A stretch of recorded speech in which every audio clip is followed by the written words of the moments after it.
Good afternoon from London News. It's evening time here on the Saturday the 6th, and I'm talking to my son Dominic in Worcestershire in the UK. And Dominic has a YouTube channel called Dominic Bailey's or Didgeridoo. So you can have a look at that later on. But over to you in London.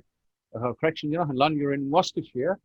So how is Sure. things in the morning time over there, Dominic? How are you going, son? Well, first of all, good morning. How are things over here? Well, it's a pretty okay day. We've had a little bit of drizzle, but on the whole, it's a nice day to get out and about, have a stroll, bit of exercise, being the weekend. Uh, so yeah, how's things over there in Melbourne? Well, it's spring, and of course, spring is really good. People like to be out in the fresh air. We had a beautiful day today. It was up around the 20-degree mark, plus minus. And we're in Victoria. I mean, the rest of Australia, life is pretty normal where people can go walk about and don't really have to wear masks. You'll find the sheep, well, the Walking Dead will wear them anyway Oh, because I think they all side with the Democrats and they're definitely not Trump lovers. So they'll wear a mask anyway and make themselves sick. And they'll oh put their yeah. hand up for yeah, they'll put their hand up for vaccination, and that'll make more room for us because we don't have wars anymore. So we get rid of with vaccination, we'll get rid of a lot of people. And if they want to put their hand up, well, that's their okay.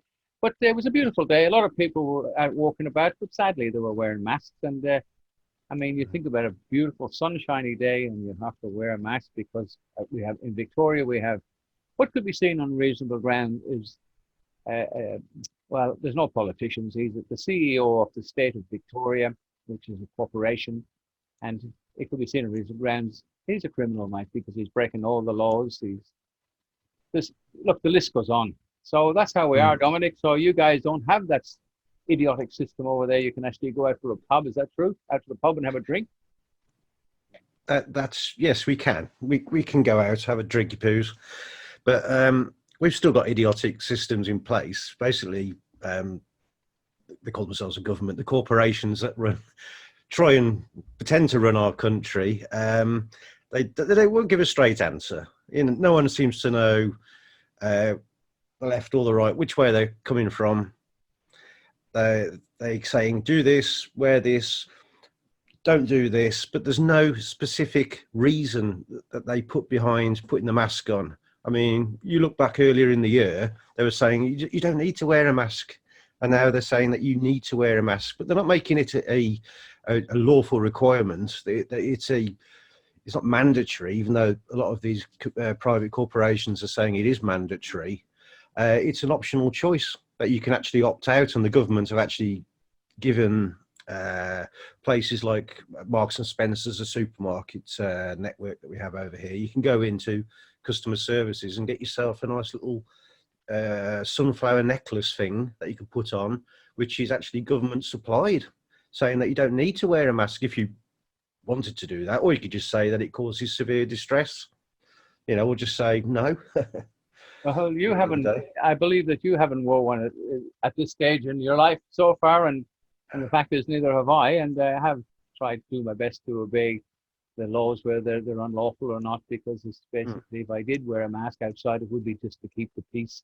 And about 20% of the people are doing that. They don't really want to wear them, but they know that they're in a criminal element and run by a cabal of Democrats, which own Australia, and of course they own the EU, and they have the poor old UK by the what's proverbial short and curly as well.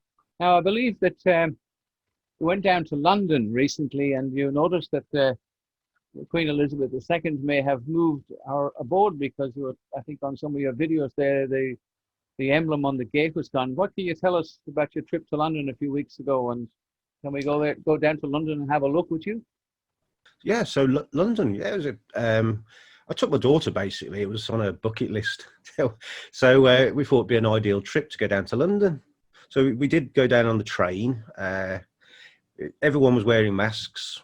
I mean, everyone, but I didn't wear a mask because I don't see the point in it, and especially on a long trip like that, it'd be all full of moisture, and I'd probably get some illness from breathing in all that moist, stale air that's stuck inside it. So they noticed me in the train not wearing a mask, and they started to pull their masks down, and showing their noses, and some were pulling them down around their necks. So at the end of the day, I think they were just scared, intimidated by all these threats that have been put on the radio and media. Media. So yeah, London, great. We went to Marylebone, walked through. What's that street now where they the doctors. Fleet Street, Fleet Street, No, Hartford, Harley. Harley Street, Harley. Harley Street, yeah. Saw my first yellow Ferrari coming past. So yeah, it was a good old walk. Eventually, we got to Covent Garden. Had a lovely little hotel, nothing extravagant, just a nice little hotel, very modern. And had a good explore. And there's a lot of interesting architecture in London. Very interesting place to have a look around. As you can see, if you go onto my video channel, Dominic Bayliss, YouTube, I've got quite a few towns, cities that I've explored, countryside. There's quite a lot of stuff there too. It seems an ideal thing to do when people are in lockdown. If they can't get about, why not make a short video? Well, some of them are quite long. I think my last one was on Bristol, which I found more interesting than London. Very interesting place. I think that one's 2 hours. But why not? Because you can always skip forward on YouTube. You can pause. You can do what you want. It's a fascinating place. So I'll probably go back. But yeah, London, smashing place, very busy. Didn't see many sort of like traditional Londoners. It seemed to be quite a lot of ethnic sort of people there. A lot of foreign people as such. There wasn't any like or apples and pears like your down to earth Cockney that you'd normally find. It just seemed a bit like what's happened there. Sort of been took over by foreign speaking people. Basically, it's just strange. Very strange sort of, I think most of the Londoners were in Bristol when I went that month after to Bristol. I think they must use that as a little place to travel from to London, and that's where they sort of call home.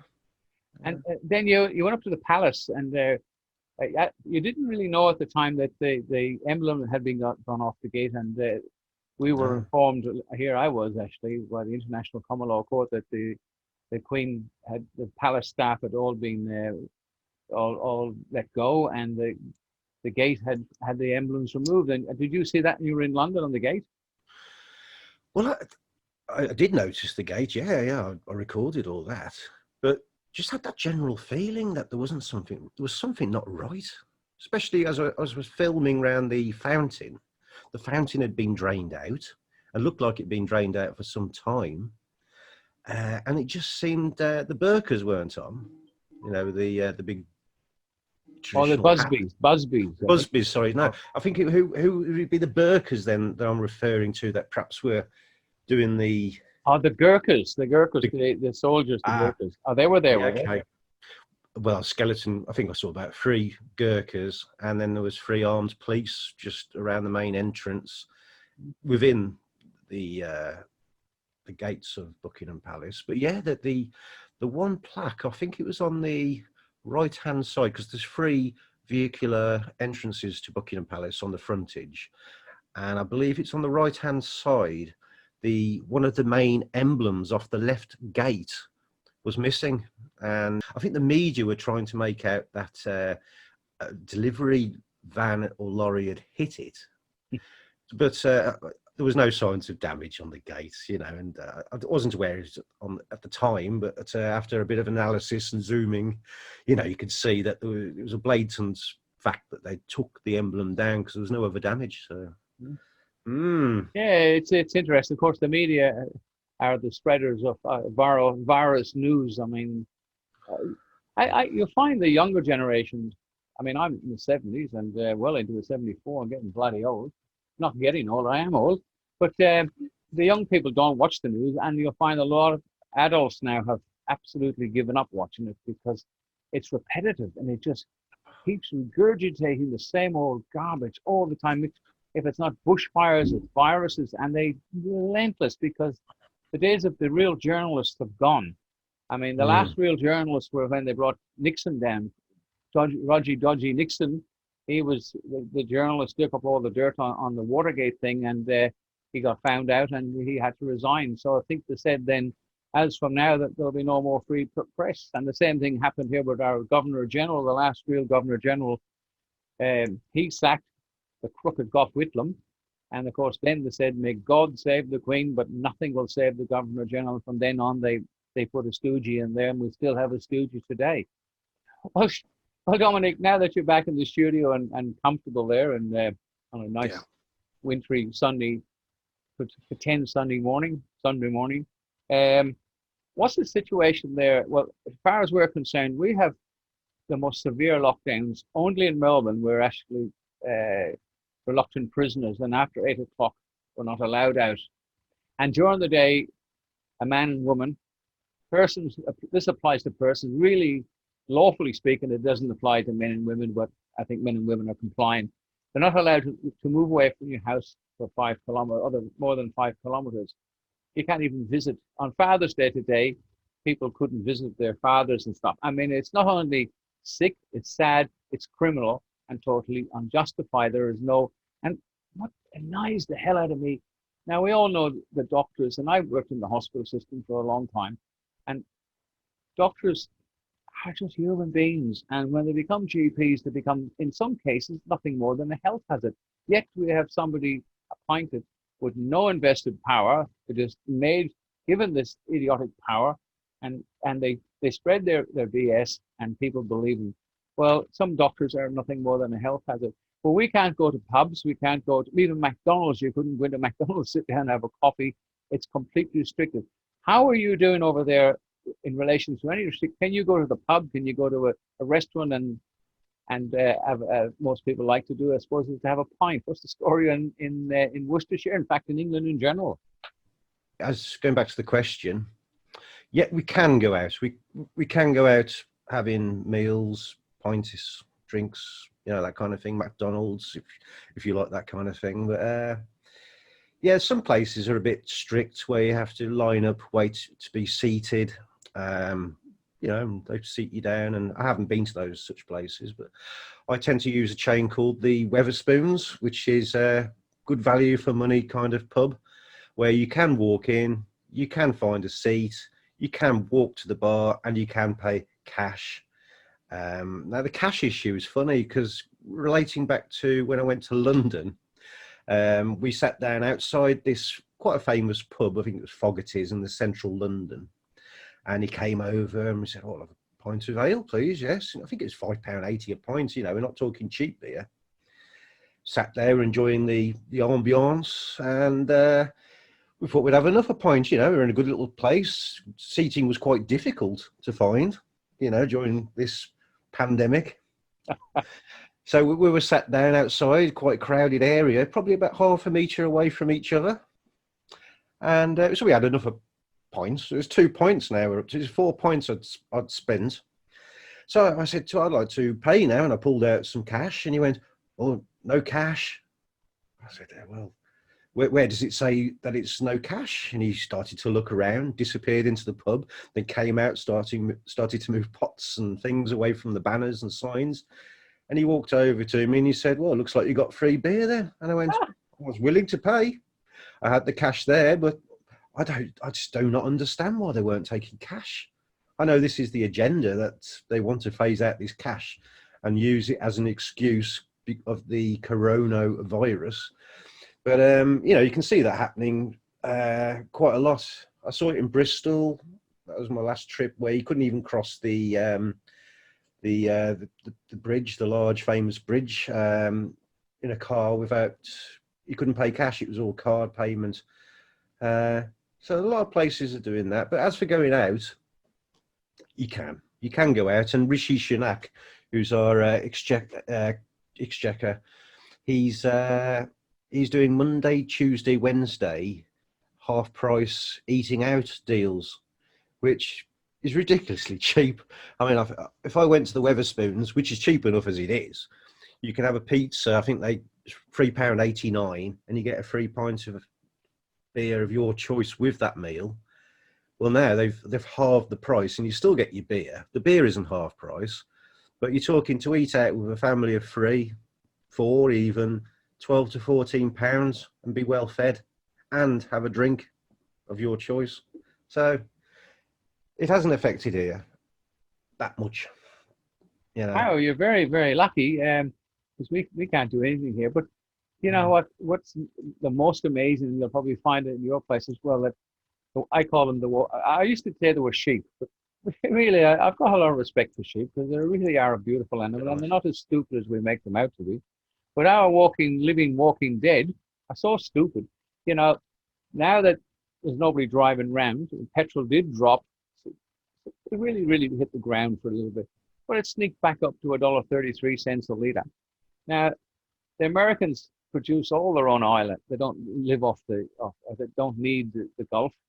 They produce all their own, thanks to Donald Trump. You see, people don't realize that Donald Trump in the last few years he's been in there, made America totally independent for oil.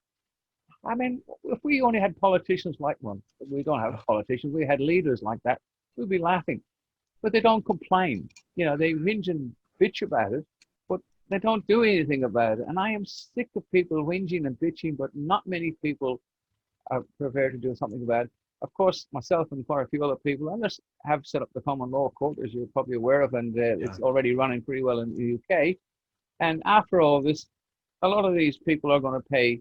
They're going to be called before a jury of their peers, and it'll be an international common law court, so they can't say, "Oh, you've done this here in Australia, you've done that here and there," but it's in 100 countries now, and better people than I have gone into it before their juries, and well, one most famous one is a prisoner in the Vatican. So Cardinal Ratzinger, he was Pope Benedict. Well, poor old Pope Benedict, he looks pretty frail these days, but he certainly can't go traveling around. He's probably in a worse condition than us because he's locked in the wonderful grounds of the Vatican.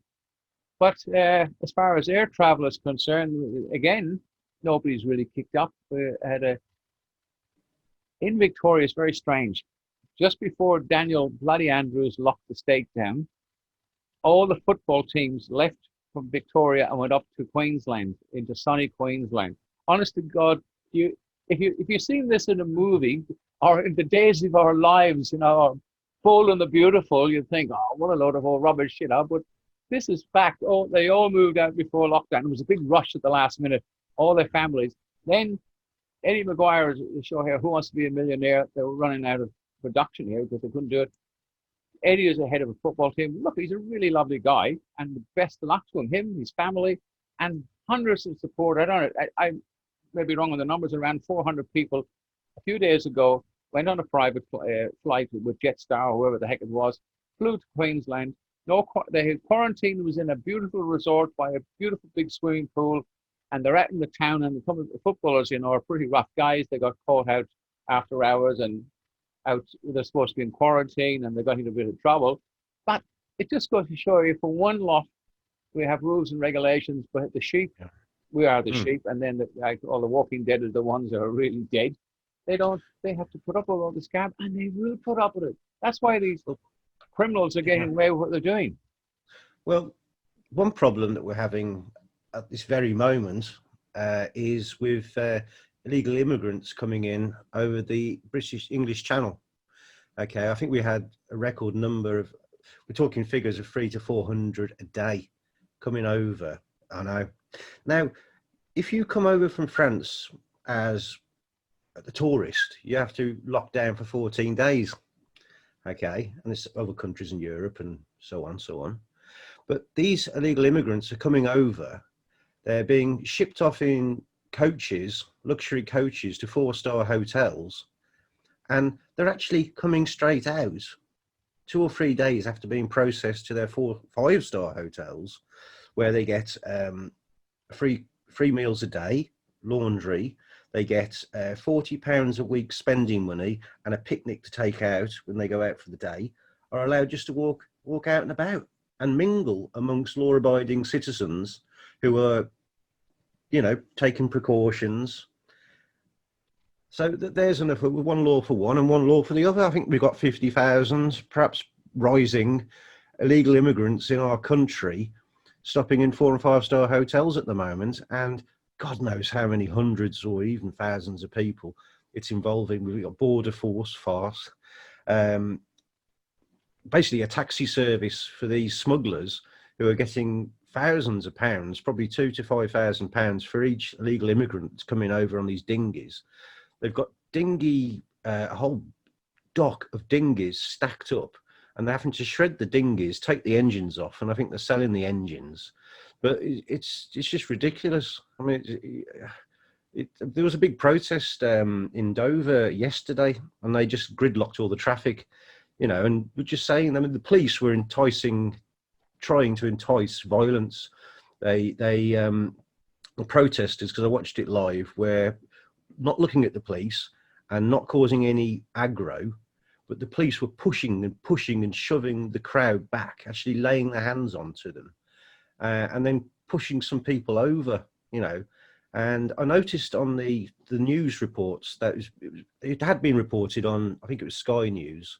I don't think about the BBC, but they only showed the violence that one or two people in the crowd perhaps did towards the police. They wouldn't show all the good behaviour that was going on. They only showed the biased behaviour for only a small amount of time as well. Very biased it was. Yeah. Oh, the media are the spreaders of rubbish. I mean, there's no journalists anymore. And if they go, look, there was, I think it was recently in Melbourne, I was there, and the police were really good. Nobody was hassling anybody, but the media set somebody up, and to stir the police up, and of course, yeah, the scuffle starts. You know what? They're like rats in a pack trying to get the angle to show something that's not real. That actually happened. That actually happened on the protest. There's a chap, he's called the Little Patriot, okay, and he was in charge of his megaphone.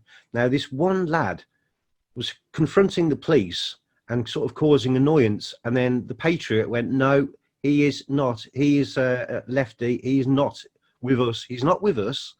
And then 4 seconds later, the police opened up and let him walk through. And they all looked at each other, the police. And I thought, he's an infiltrator trying to cause trouble to get the crowd to react. And he was undercover police, that was. Oh, yeah. And a lot of the protests here, we've noticed there's a lot of actors in among the people causing the trouble.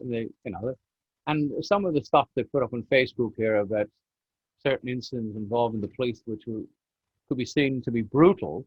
And I think I put it down as a police exercise, because they probably did it themselves as an exercise, how to deal with and somebody put it up on Facebook. So they're not real.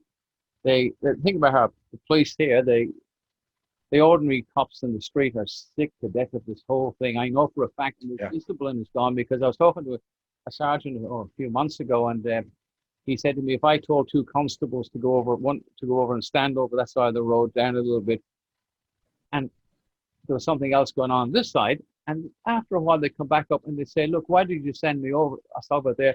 We're bored. Don't you like us? And they'll make a complaint about the sergeant for sending them to some place that it wasn't good enough for them. So the discipline I don't know whether it happened in the UK, but the discipline in Victoria, I can't speak for other states, sadly has gone to an enormous state, and it's bringing a lot of bad reviews to a police force. But again, no disrespect to the poor guys on the road, but the police command, I'm very disappointed with them allowing themselves to become a corporation. And I know that if you're in an organization and you try to do something for the good of the organization, and you'll get a lot of backing from your colleagues, but when it comes to the crunch, you turn around and there's nobody there, and then you've lost your pension, lost your job. So it's not easy to trust anybody in order to get something done. Yeah, I'll just say that all the protests that did go on in Dover, I mean, we've got thousands of veterans that have served the country. Yeah, they have served the country, and they're not being looked after. They're just thrown on the streets. There's people living on the streets. And then you've got these people coming over and then being put in 4- and 5-star hotels. I think they want to get the priorities right. If they're in trouble, that's fair enough. But let's look at the people, first of all, that we have, and let's fix them first before we start contemplating on looking overseas, and fixing their problems from their corrupt corporations called governments, that the only reason they're leaving is because they've come from corruption, isn't it? At the end of the day. And another thing is the homeless. I mean, the poor old homeless are still homeless. Nobody gives a rat's about them. And of all these good doers around here, like the people, if they get off their butts instead of whinging about, you know, nothing, complaining about every bloody thing they can, but they'll do nothing. They'll just wear masks like little sheepies. Why don't you go and complain about the people on the streets, homeless? I mean, Yeah. we live in a pretty bad world. But there again, our well, in my case, my parents and Dominic, you're my son, but your granddad and all that age group fought in wars. You know, Oh, no. they had to fight for freedom, and those wars were what's known as, we call them in Australia, as phony wars, or perhaps phony everywhere. They were, as we talked earlier on, Henry Ford made the Yeah. engines for the Germans for all their tanks and trucks, and Shell. yeah, they killed all the American soldiers and the Americans, and how the Americans built places that are disgusting in relation to deaths and camps and You've stuff. got. Hollywood is a den of iniquity. They don't Oh, like Donald Trump, and anybody who does not like Donald Trump, well, I know a friend of mine, so I've got nothing for them. Well, anyway, perhaps we've had a good chat for a while, Dominic. Perhaps we do the doing the real studios will wind up, and it was fantastic having a chat to you. And thanks for all the information on what's happening over there and what was happening down in London. And I'm sure we'll get together and have a chat off the air very soon. Bye for now, yeah. Dominic.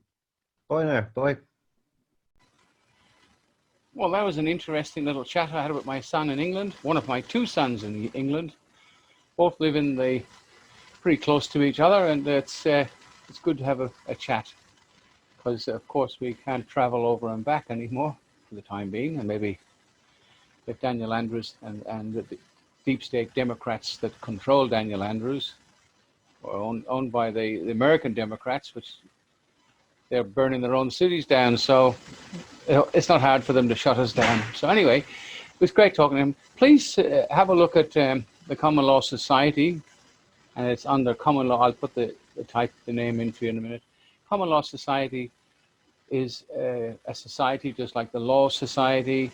There's lots of different societies around, and its purpose was set up by our friends in New Zealand, which is for Australia. In fact, it's international. It's like Facebook, without getting chucked off for making comments. You can have your own group on there, but the main purpose of the Common Law Society is to raise money to support the International Common Law Court, because there's a lot of funds involved, and the enforcement aspect, the sheriffs. Now, we need uniforms and stuff, and identifications, and a lot of stuff needs to be purchased, and it's coming out of our personal pockets right now. So, and the purpose of a sheriff in the International Common Law Court is to issue the summonses, make sure the courts are held, and he appoints deputies in the courts and bailiffs to look after the juries, right? So it's not an organization going to go around and arresting people, and it's not going to be delivering debt summonses for payments like the bogus sheriffs we had here years ago in Victoria. They probably still exist around the country, but they were nothing more than private companies making money for private companies. But please support, as they say, support your local sheriff. Remember that movie, James Garner's? Anyway, thanks for watching, guys, and keep supporting this news channel. It's well, we're doing our best to keep going. I am a one-man band, so yeah, do need support. But anyway, look after us through the International Law Society. Support it. There's a small little fee to join up. I think it's $12.95. That goes into helping pay for the setting up and to put money into the International Common Law Court so that we can get things done. And all these things will get done when this lockup business in Victoria, which is really beyond a joke, and when we have freedom again after the November elections in the United States, all these criminals who have made our lives misery, politicians, unlawful organizations, authorized offices, where there's been no investment in power to organize them because the whole thing's a con job, these people will go before a peer of their peers, right? A jury. And the jury will make a decision. Anyway, don't forget, guys, support the International Common Law Court, and by doing so, you're going to help yourself a road back to freedom again. CommonLawSociety.net. I will put it up. Bye for now. Thanks.